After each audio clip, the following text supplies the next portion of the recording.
FM Sunrise.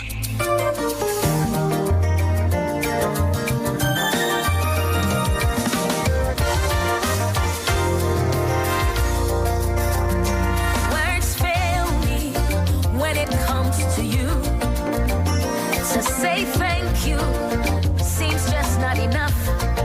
But what more can I say that you haven't heard? Yahweh, why are you in Sanja? What more can I do that you haven't seen? Yahweh, why are you in Sanja? Mr. Komla Adom. How you doing, my brother? I'm okay. How are you? When I see you, I always remember the first finance minister that Ghana ever had. Komla Bedema. Yeah. You look like the perfect gentleman. I try. I try. Charlie, welcome to Wednesday. This is the Sunrise Morning Show here on 3FM. And that Dinah Hamilton, so I don't know what you think about it.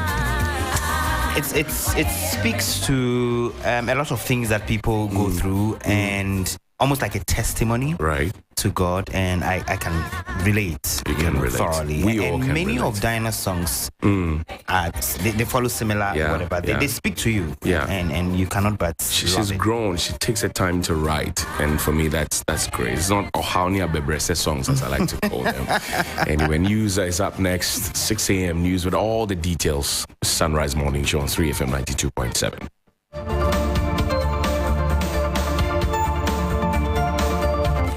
6 o'clock. Hello, welcome to the news here on 3FM 92.7 from our studios at Adesawe Kanda in Accra, live on our numerous affiliates across the country and on 3news.com. Coming up, President Akufo-Addo's appointment of NPP activists onto Electoral Commission continues to draw condemnation from members of the public. The latest to add its voice is the Coalition of Domestic Election Observers, CODEO.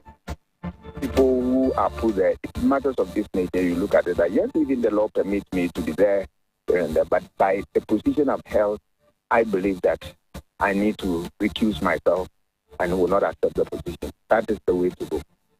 The opposition NDC has meanwhile described the appointment as continuous weaponization of state institutions by the president. Also, filing of nominations for the opposition NDC presidential and parliamentary primaries continues today. The party is vowing to take collation of election results in 2024 into its own hands.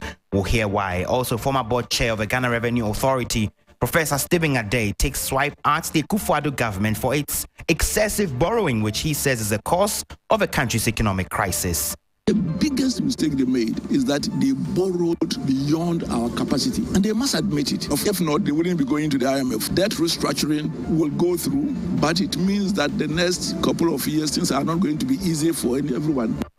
And later, as fresh United Nations report on happiness sees Ghana drop 12 places in the world ranking, we ask, are you happy as a Ghanaian? Due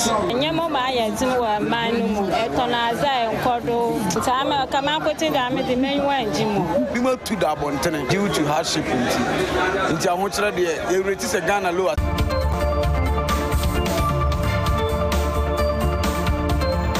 borrowing, which he says is the cause of the country's economic crisis. It will not be the first time anyone has come hard at government over its handling of the economy, but for many, it means urgent steps must be taken to stem the tide. Professor Stephen Adey has been reiterating the need to cut out extravagant expenditures as the country seeks an IMF program. He spoke to journalists on the sidelines of a signature market pre-launch campaign at the Kwame Nkrumah University of Science and Technology in Kumasi. The biggest mistake they made is that they borrowed beyond our capacity to service it. And whether you are a country or an individual, if you borrow beyond your capacity, you'll be in trouble. And they must admit it. If not, they wouldn't be going to the IMF. And I think that once you are an individual, you get broke and your debtors come after you, it's either insolvency or liquidation. When it comes to the government, it's renegotiating with your debtors. And the debtors happen to be Ghanaians, owing about almost half of it in terms of treasury bills and bonds, and the foreigners. And he's saying that I can't, but it means that the next couple of years things are not going to be easy for everyone. Whether we will learn and not repeat it again. And that will be me and you being watchdogs.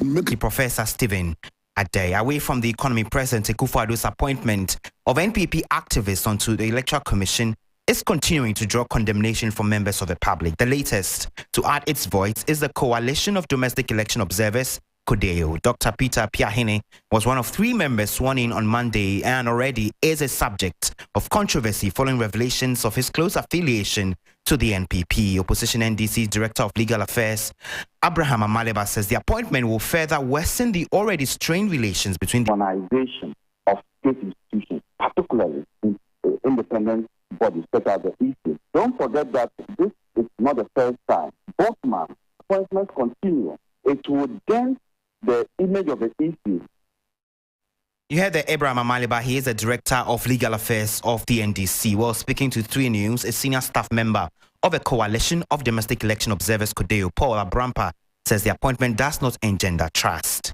The Electoral Commission itself and the work they do is a sensitive work to the work of democracy, and they occupy a position of a very sensitive refereeing because of suspicion of bias. Then the trust level starts on a wrong footing from there.